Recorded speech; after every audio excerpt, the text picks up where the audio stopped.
முள்ளிவாய்க்கால் தமிழின அழிப்பு நாள் 16ஆம் ஆண்டு நினைவேந்தல்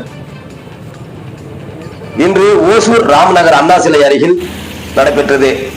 தமிழ் தேச குடியரசு இயக்கமும் தமிழ் மைந்தர் மன்றமும் இணைந்து இந்த நிகழ்வினை ஒருங்கிணைத்தனர். இந்த நினைவேந்தல் நிகழ்விற்கு தமிழ் மைந்தர் மன்றத்தின் பொறுப்பாளர் செம்பருத்தி அவர்கள் தலைமை வகித்தார். தமிழ் தேச குடியரசு இயக்கத்தின் மாவட்ட செயலாளர் விக்னேஷ் அவர்கள் முன்னிலை வகித்தார். தமிழ் தேச குடியரசு இயக்கத்தின் மையக்குழு உறுப்பினர் தமிழரசன் அவர்கள் பங்கெடுத்துக் கொண்டனர். தமிழக தொழிலாளர் முன்னணியின் மாவட்ட செயலாளர் சந்தோஷ் அவர்கள் பங்கெடுத்துக் கொண்டார்.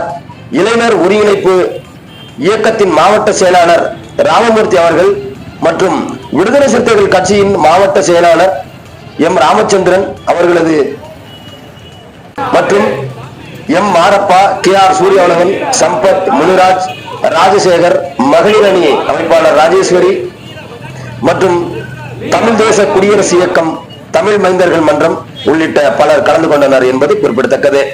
செய்தியாளர் செல்வமுடன் ராமச்சந்திரன்.